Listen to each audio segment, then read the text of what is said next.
Question है तीसरा नंबर। Recall pi is defined as the ratio of circumference से C of a circle to its diameter से D. This is pi बराबर pi is equal to C by D full stop. This seem to contradict the fact that pi is irrational. How you resolve this contradiction.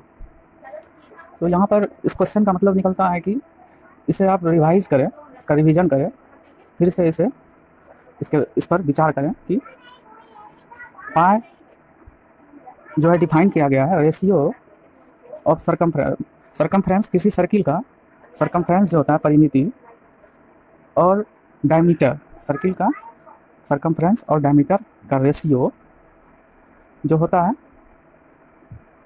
उसको पाई के बराबर define किया गया है। तो मतलब पाई बराबर रेशियो सर्कमफ्रेंस का और उसके डायमीटर का। तो इस हिसाब से पाई बराबर सी बाई डी लिख सकते हैं। तो ऐसा लगता है कि कंट्राडिक्ट मतलब होता है खंडन करना, काटना बात को। तो इस सत्य को का खंडन करती है कि पाई इरेशनल है।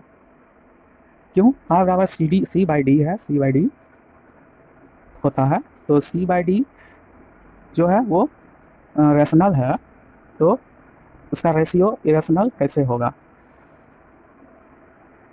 तो यह बात जो है इसे काटती है कि पाई को इरेशनल नहीं कहा जाना चाहिए, क्योंकि सी और डी दोनों रेशनल है, तो रेशनल बाई रेशनल का रेशियो रेशनल होगा।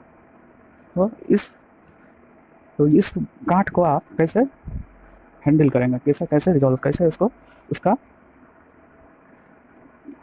उसको संतुष्ट करेंगे, आप इस खंडन को कैसे हल निकालेंगे।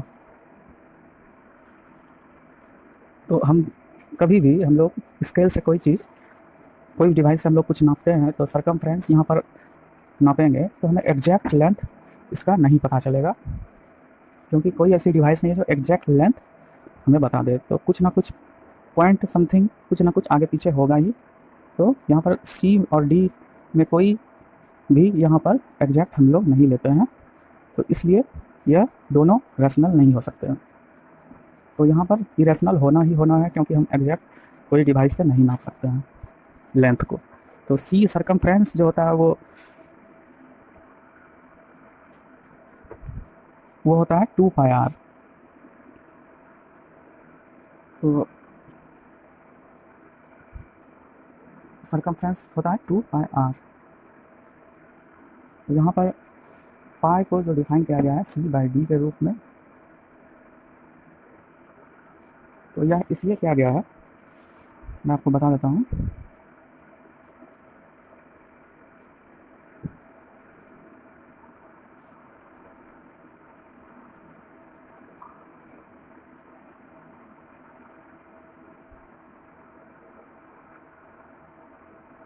डायमीटर जो होता है रेडियस का दुगना होता है 2r।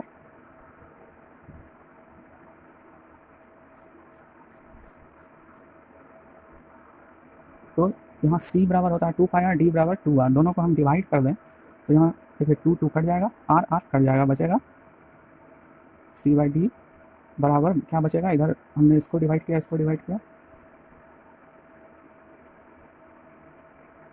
तो हमको बचेगा c बाई डी बराबर पाई।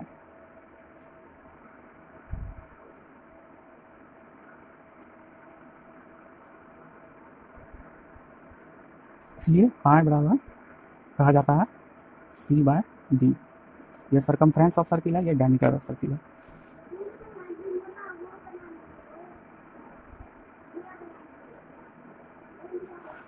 तो सर्किल के बीच में सेंटर होता है, ये पूरे गोलाई को नापते हैं, तो ये सर्कमफ्रेंस होता है और ये रेडियस होता है।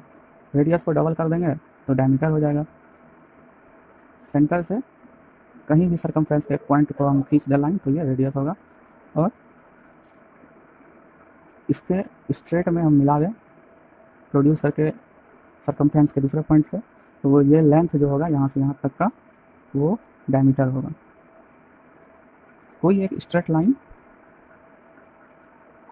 लाइन हम खींचें सर्कमफ्रेंस पे एक पॉइंट लेके दूसरे पॉइंट कहीं पर भी सर्कमफ्रेंस कर लेते हैं और वो सेंटर को टच करके सर्किल पर के सेंटर से होते हुए कोई किसी एक पॉइंट सरकमफ्रेंस पर सर्कल को टच होते हुए, सेंटर को टच होते हुए अगर स्ट्रेट अगर पास करती है तो वो डायमीटर कहलाता है।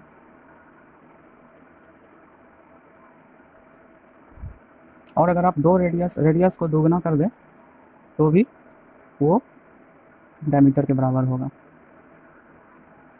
तो ये सर्किल्स में ये सर्किल्स के ये गुण होते हैं, सर्किल्स में ये फैक्ट होते हैं। तो हमने देखा कि C/D में कोई एक इरेशनल होगा, चाहे दोनों इरेशनल हो जाए, क्योंकि हम एक्यूरेट लेंथ नहीं मेजर कर सकते हैं, इसलिए इसका रेशियो भी जो होगा वो इरेशनल होगा। तो इसलिए पाई बराबर ये होता है C/D।